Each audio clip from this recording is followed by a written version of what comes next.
Hello സുഹൃത്തുക്കളെ, നമ്മൾ തമിഴ്നാട്ടിലൊക്കെ പോകുമ്പം നല്ല അടിപൊളി തക്കാളി ചട്നി കഴിക്കാറുണ്ട്. നമ്മൾ വിചാരിക്കുന്നത് എങ്ങനെയാണ് ഉണ്ടാക്കുന്നത്, ഇതേ ടേസ്റ്റ് നമുക്ക് ഉണ്ടാക്കാൻ പറ്റുമോ എന്നുള്ളത്. പക്ഷെ നമുക്കിന്നത് ഉണ്ടാക്കാം. ഇന്ന് നമ്മൾ ഉണ്ടാക്കാൻ പോകുന്നത് തക്കാളി ചട്നി. അപ്പോൾ അതെങ്ങനെയാണ് ഉണ്ടാക്കുന്നതെന്നുള്ളത് നമുക്കൊന്ന് കാണാം.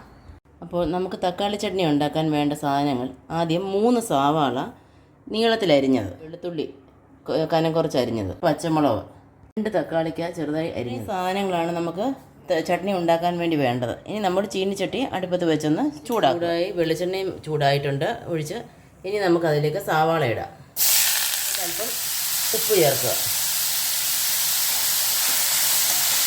ഉള്ളി അല്പം വഴണ്ടിട്ടുണ്ട്. ഞാൻ പച്ചമുളക് ഇടുക. ഇരിക്കുന്ന വെളുത്തുള്ളി അതിലേക്ക് ഇടുക. നല്ലവണ്ണം അതൊന്ന് ഇളക്കി ചേർക്കുക. മഞ്ഞൾപ്പൊടി. സവാള ഒരുവിധം വഴണ്ടിട്ടുണ്ട്. നമുക്ക് അരിഞ്ഞ് വെച്ചിരിക്കുന്ന തക്കാളിക്ക് അതിലേക്ക് ഇടാം. നല്ലവണ്ണം അതൊന്ന് വഴളണം. തക്കാളിക്ക് നല്ലപോലെ വെന്തുടയണം. ഇതിനകത്ത് ചെറുതീയിൽ ഇളക്കി അത് നല്ലവണ്ണം വെന്തുടയണം.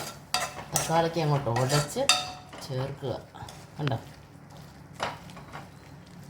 ഒരു എരിവിന് ശകലം മുളക് പൊടി ചേർക്കാം.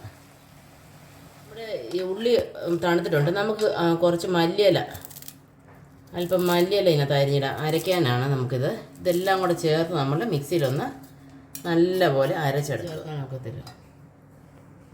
അപ്പോൾ നമുക്കിത് മിക്സിയിലോട്ട് പകരം അരയ്ക്കാം. നല്ലവണ്ണം അരഞ്ഞിട്ടുണ്ട്. അതിന് നമുക്ക് കടുക് വറുക്കാം. നമുക്ക് അരച്ച് വെച്ചത് അതിലേക്ക് ചേർക്കാം.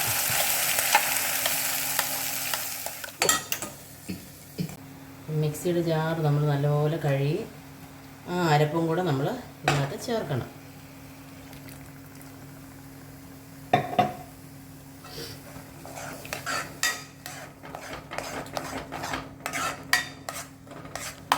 മല്ലിയിലയുടെ ടേസ്റ്റാണ് മുന്നിൽ നിൽക്കേണ്ടത്. അതാണ് ഈ തമിഴ്നാട്ടൊക്കെ ചെല്ലുമ്പോൾ നമ്മൾ തിന്നുന്ന തക്കാളി ചട്നിക്ക് ടേസ്റ്റ് കൂടുന്നത്. ലാസ്റ്റ് നമ്മൾ ആ മല്ലിയിലൂടെ അരച്ച് അതിൻ്റെ ഒരു ടേസ്റ്റ് വരുമ്പോൾ അടിപൊളിയാകും. അപ്പം ഇതാണ് നമ്മുടെ തക്കാളി ചട്നി റെഡി ആയിട്ടുണ്ട്.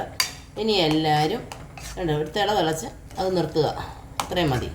ആ പച്ചച്ചുവ എല്ലാം മാറിയിട്ടുണ്ട്. ഇനി എല്ലാവരും ഇതൊന്ന് പരീക്ഷിച്ച് നോക്കുക. ദോശയുടെയും ഇഡലിയുടെയും കൂടെ തിന്നാൻ സൂപ്പറാണ്. അപ്പോൾ ഇനി അടുത്ത ഒരു ഐറ്റവുമായിട്ട് വരുന്നവരെ നമുക്കിനി വീണ്ടും കാണാം. നന്ദി, നമസ്കാരം.